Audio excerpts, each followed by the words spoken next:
সবাইকে জয় যিশু। প্রভু যীশু খ্রিস্টের শক্তিশালী নামে আমি আপনাদের প্রত্যেককে হৃদয় দিয়ে স্বাগত জানাচ্ছি আমার এই চ্যানেল জীবন্ত ঈশ্বরের মণ্ডলীতে। একমাত্র ঈশ্বরেরই গৌরব হোক, আমেন।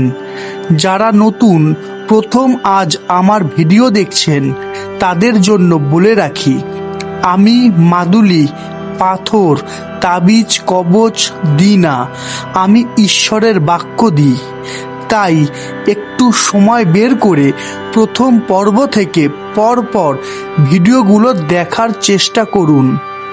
অবশ্যই উপকৃত হবেন, কেননা একমাত্র ঈশ্বরই পারে সমস্ত সমস্যার সমাধান করতে। হালেলুয়া। তাই তো আমি এই জীবন্ত ঈশ্বরের প্রত্যেকটা সদস্যদের বারবারই বলে থাকি যে, যেমন আপনারা প্রতিদিন ঈশ্বরের বাক্য শুনছেন, ঠিক সেইভাবেই ঈশ্বরের এই জীবন্ত বাক্যের শিক্ষাগুলো পৌঁছে দিন নতুন নতুন মানুষের কাছে, যেন তারাও সেই সত্য জানতে পারে যা আজ প্রচুর মানুষেরই কাছে গুপ্ত। তাই হোক, আমেন। আজকের বিষয় বাইবেল কি? আমি আবারও বলছি, আজকের বিষয় বাইবেল কি? প্রিয় বন্ধুরা, আমরা অনেকেই বাইবেল শব্দটা শুনেছি, কিন্তু সত্যি কি আমরা জানি যে বাইবেল আসলে কি? তাই আজকের ভিডিওতে আমরা খুব সহজভাবে জানব যে বাইবেল কি, কেন এটি গুরুত্বপূর্ণ এবং বাইবেল আমাদের জীবনে কিভাবে কাজ করে।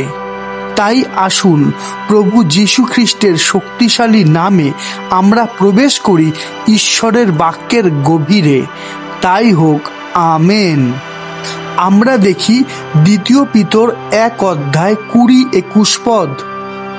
প্রথমে ইহা জ্ঞাত হও যে শাস্ত্রীয় কোনো ভাববাণী বক্তার নিজ ব্যাখ্যার বিষয় নয়, কারণ ভাববাণী কখনো মনুষ্যের ইচ্ছাক্রমে উপনীত হয় নাই, কিন্তু মনুষ্যেরা পবিত্র আত্মা দ্বারা চালিত হইয়া ঈশ্বর হইতে যাহা পাইয়াছেন তাহাই বলিয়াছেন। অর্থাৎ বাইবেল হলো ঈশ্বরের বাক্য। এই বাইবেল কিছু মানুষের দ্বারা লেখা হলেও এর অনুপ্রেরণা এসেছে ঈশ্বরের কাছ থেকে, যা সম্ভব হয়েছে পবিত্র আত্মার দ্বারাই। এর উপকারিতা আমরা দেখি 2 তিমথিও 3 অধ্যায় 16-17 পদ। ঈশ্বর নিঃশ্বসিত প্রত্যেক শাস্ত্রলিপি আবার শিক্ষার, অনুযোগের, সংশোধনের, ধার্মিকতা সম্বন্ধীয় শাসনের নিমিত্ত উপকারী, যেন ঈশ্বরের লোক পরিপক্ক সমস্ত সৎকর্মের জন্য সুসজ্জীভূত হয়। অর্থাৎ বাইবেল শুধু একটা বই নয়, বাইবেল হলো আমাদের জীবনের পথ প্রদর্শক, আমাদের বিপদের বন্ধু ও ঐশ্বরিক এক মহাশক্তি। কেননা লেখা আছে, আমরা দেখি মতি 4 অধ্যায় 4 পদ। কিন্তু তিনি উত্তর করিয়া বলিলেন, লেখা আছে, মনুষ্য কেবল রুটিতে বাঁচিবে না, কিন্তু ঈশ্বরের মুখ হইতে যে প্রত্যেক বাক্য নির্গত হয় তাহাতেই বাঁচিবে। আমরা দেখি লুক 1 অধ্যায় 37 পদ। কেননা ঈশ্বরের কোনো বাক্য শক্তিহীন হইবে না। আমরা দেখি ইব্রিয় 4 অধ্যায় 12 পদ। কেননা ঈশ্বরের বাক্য জীবন্ত ও কার্যসাধক। হালেলুয়া। আশা করি পরিষ্কার। এইবারে আমরা জানব বাইবেলের গঠন। বাইবেল মোট 66টা বই নিয়ে গঠিত। পুরাতন নিয়মে 39টা বই আর নতুন নিয়মে 27টা বই। পুরাতন নিয়মে আমরা পাই সৃষ্টির কথা, ভাববাদীদের কথা। নতুন নিয়মে আমরা পাই প্রভু যীশু খ্রিস্টের জীবন, শিক্ষা ও মুক্তির বার্তা। এখন প্রশ্ন, কেন বাইবেল গুরুত্বপূর্ণ? বাইবেল আমাদের জীবনে আলো দেয়, সত্য শেখায় এবং ঈশ্বরের সাথে আমাদের এক গভীর সম্পর্ক গড়তে সাহায্য করে, যেমন লেখা আছে। আমরা দেখি গীত সংহিতা 119 অধ্যায় 105 পদ, তোমার বাক্য আমার চরণের প্রদীপ, আমার পথের আলোক। তাই তো যখন আমরা বিভ্রান্ত হই, ভয় পাই, হতাশ ও নিরাশ হই, তখন এই বাইবেলই আমাদের সঠিক পথ দেখায়। কেননা এই বাইবেলের দ্বারাই ঈশ্বর এখন মানব জাতির সঙ্গে কথা বলে থাকেন। বাইবেলের প্রধান উদ্দেশ্য: 1 নম্বর, ঈশ্বর মানুষকে ভালোবাসেন। 2 নম্বর, মানুষ পাপের কারণে ঈশ্বর থেকে দূরে সরে গেছে। 3 নম্বর, যীশু খ্রিস্টের মাধ্যমে পাপের ক্ষমা ও মুক্তি পাওয়া যায়। আমরা দেখি যোহন 3 অধ্যায় 16 পদ, কারণ ঈশ্বর জগৎকে এমন প্রেম করিলেন যে আপনার একজাত পুত্রকে দান করিলেন, যেন যে কেহ তাহাতে বিশ্বাস করে সে বিনষ্ট না হয়, কিন্তু অনন্ত জীবন পায়। হালেলুয়া। তাই আমাদের বুঝতে হবে যে বাইবেল শুধু পড়ার জন্য নয়, কিন্তু এটি আমাদের জীবনে প্রয়োগ করার জন্য। আপনি যদি একটু সময় করে প্রতিদিন বাইবেল পড়েন ও বিশ্বাস করে তা পালন করে, তাহলে অবশ্যই আপনার জীবন পরিবর্তন হবে আর আপনার জীবনে নেমে আসবে ঈশ্বরের দয়া ও মহাকরুণা। হালেলুয়া। কিন্তু আজ প্রচুর মানুষই ঈশ্বরের আশীর্বাদ পায় না, কেননা তারা বাইবেল পড়ে কিন্তু তারপর তা বিশ্বাস করে পালন করতে পারে না। আমি এখানে একটা উদাহরণ দিচ্ছি। ধরুন আপনার শরীর খুব খারাপ, তাই আপনি ডাক্তার দেখালেন, তারপর ওষুধ কিনলেন, কিন্তু সেই ওষুধ আপনি সময় করে খেলেন না, তবে কি কোনো উপকার হবে? নিশ্চয়ই না। ঠিক সেইভাবেই বাইবেল পড়ে তাদের লাভ হয় না যারা তা পালন করে না, কিন্তু বাইবেল তাদের জীবনেই কার্য করে যারা তা পড়ার পর বিশ্বাস করে পরিস্থিতি অনুযায়ী তা ধৈর্য সহকারে পালন করে, যেমন লেখা আছে। আমরা দেখি যাকব 2 অধ্যায় 26 পদ, বাস্তবিক যেমন আত্মাবিহীন দেহ মৃত, তেমনি কর্মবিহীন বিশ্বাসও মৃত। অর্থাৎ শুধু শুনলে হবে না, কিন্তু পালনও করতে হবে।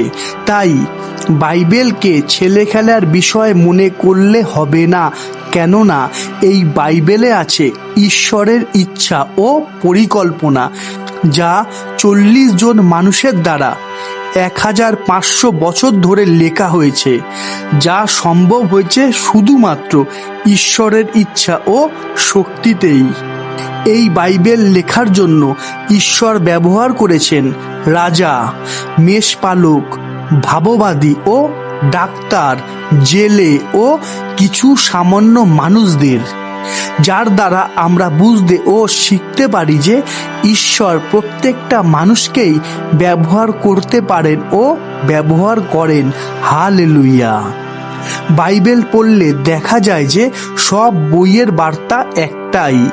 হ্যাঁ, বাইবেল পড়লে দেখা যায় যে সব বইয়ের বার্তা একটাই, অর্থাৎ এতে আছে ঈশ্বরের ভালোবাসা, পরিকল্পনা ও অনন্ত জীবন দেওয়ার ইচ্ছা।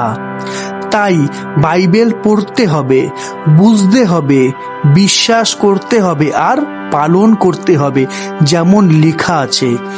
আমরা দেখি মথি 13 অধ্যায় 23 পদ, আর যে উত্তম ভূমিতে উপ্ত যে সেই বাক্য শুনিয়া তাহা বুঝে, সে বাস্তবিক ফলবান হয় এবং কতক 100 গুণ, কতক 60 গুণ ও কতক 30 গুণ ফল দেয়।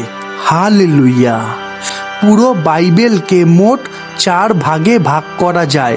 1 নম্বর সৃষ্টি, 2 নম্বর পতন, অর্থাৎ মানুষ পাপে পড়ল, 3 নম্বর মুক্তি, অর্থাৎ প্রভু যিশুর মাধ্যমে পাপের ক্ষমা ও পরিত্রাণ। 4 নম্বর, পুনঃস্থাপন, অর্থাৎ শেষ সময় সব কিছু নতুন হবে। কেননা একদিন আসবে যে দিন ঈশ্বর প্রত্যেকটা বিশ্বাসীদের চোখের জল মুছে দেবেন। আমরা দেখি প্রকাশিত বাক্য 21 অধ্যায় 4 পদ, আর তিনি তাহাদের সমস্ত নেত্রজল মুছাইয়া দিবেন এবং মৃত্যু আর হইবে না, শোক বা আর্তনাদ বা ব্যথাও আর হইবে না, কারণ প্রথম বিষয় সকল লুপ্ত হইল। হালেলুয়া। তাই আমাদের প্রথমেই জানতে হবে যে বাইবেল আমাদের জীবনে কিভাবে কাজ করে। বাইবেল পড়ুন আর জানুন যে কোনটা সঠিক, কোনটা ভুল, কিভাবে সত্যের পথে জীবন যাপন করতে হয়, কিভাবে ঈশ্বরের সাথে সম্পর্ক গড়তে হয়। দেখুন, একটা মানুষ ঐশ্বরিক দিক থেকে তখনই সফল হবে যদি সে বাইবেলকে গ্রাহ্য করে বিশ্বাস করে তা নিজের জীবনে ব্যবহার করে। যেমন লেখা আছে, আমরা দেখি যিহোশূয়া 1 অধ্যায় 8 পদ, তোমার মুখ হইতে এই ব্যবস্থা পুস্তক বিচলিত না হোক, তন্মধ্যে যাহা যাহা লিখিত আছে যত্নপূর্বক সেই সকলের অনুযায়ী কর্ম করণার্থে তুমি দিবারাত্র তাহা ধ্যান করো, কেননা তাহা করিলে তোমার শুভগতি হইবে ও তুমি বুদ্ধিপূর্বক চলিবে। হালেলুয়া। আশা করি পরিষ্কার। এখন প্রশ্ন, কেন প্রতিদিন বাইবেল পড়া উচিত? কারণ বাইবেল আমাদের শক্তি ও ধৈর্য দেয়, আমাদের মনকে শান্ত ও শক্তিশালী করে, সঠিক সিদ্ধান্ত নিতে সাহায্য করে। তাই তো প্রভু যিশু বলেছিলেন যে মানুষ কেবল রুটিতে নয় কিন্তু ঈশ্বরের মুখ থেকে আসা প্রত্যেকটা বাক্যে বাঁচে। হালেলুয়া। তাই বাইবেল শুধু সামান্য একটা বই নয়, বাইবেল হলো ঈশ্বরের কণ্ঠস্বর যা আজও আমাদের সাথে কথা বলে। তাই আপনি যদি সত্য খোঁজেন তাহলে বাইবেল খুলুন, কারণ এই বাইবেলে শুধু শব্দ নয় কিন্তু জীবনও আছে। কেননা লেখা আছে, আমরা দেখি রোমীয় 12 অধ্যায় 2 পদ, আর এই যুগের অনুরূপ হইও না, কিন্তু মনের নূতনীকরণ দ্বারা স্বরূপান্তরিত হও, যেন তোমরা পরীক্ষা করিয়া জানিতে পারো ঈশ্বরের ইচ্ছা কি, যাহা উত্তম ও প্রীতিজনক ও সিদ্ধ। তাহলে বোঝা যাচ্ছে তো যে প্রত্যেকটা মানুষের জন্য বাইবেল কতটাই না গুরুত্বপূর্ণ। কেননা এই বাইবেলই আমাদের পাপ থেকে দূরে রাখে। যখন আমরা দুর্বল হই তখন শক্তি প্রদান করে।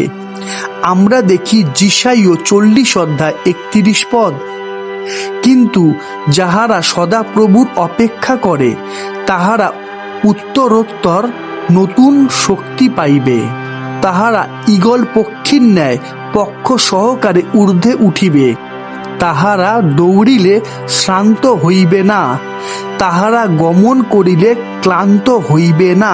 হালেলুয়া। তাই প্রতিদিনই বাইবেল পড়ুন, যার ফল হবে আপনার জীবন ধীরে ধীরে পরিবর্তন। আপনি হয়ে উঠবেন ঈশ্বরের সন্তান, যার শেষ ফল অনন্ত জীবন। হালেলুয়া।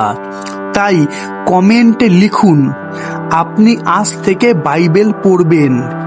তাই হোক, আমেন। আশা করি আজকের বিষয় বাইবেল কি আর কেন এটা আমাদের জন্য গুরুত্বপূর্ণ তা আমরা প্রত্যেকেই জানতে পারলাম, তাই না? ঈশ্বর প্রত্যেককে পরিবর্তন করুন ও চেতনা প্রদান করুন। আমেন। আসুন আমরা প্রার্থনা করে আজকের অনুষ্ঠানটা শেষ করি। সর্বশক্তিমান পিতা ঈশ্বর, আমরা তোমায় ধন্যবাদ দিই, কেননা তুমি আমাদের তোমার পবিত্র বাক্য অর্থাৎ বাইবেল দিয়েছ, যার মাধ্যমে আমরা তোমাকে জানতে পারি, তোমার ইচ্ছা বুঝতে পারি। প্রভু, তুমি প্রত্যেকের হৃদয় খুলে দাও, যেন প্রত্যেকেই তোমার অমূল্য শক্তিশালী বাক্য বুঝতে ও গ্রাহ্য করতে পারে এবং জীবনে তা ব্যবহার করতে পারে। তোমার বাক্যই যেন আমাদের জীবনের আলো হয়। এই প্রার্থনা আমি খ্রিস্ট যিশুর নামে চাইলাম, আমেন। ঈশ্বরের শান্তি আপনাদের প্রত্যেকেরই উপরে বর্তুক, আমেন। আজ এতটাই, আবার দেখা হবে ঈশ্বরের জীবন্ত বাণীর নতুন কোনো শিক্ষা নিয়ে। ততক্ষণ সবাইকে জয় যিশু, জয় যিশু, জয় যিশু।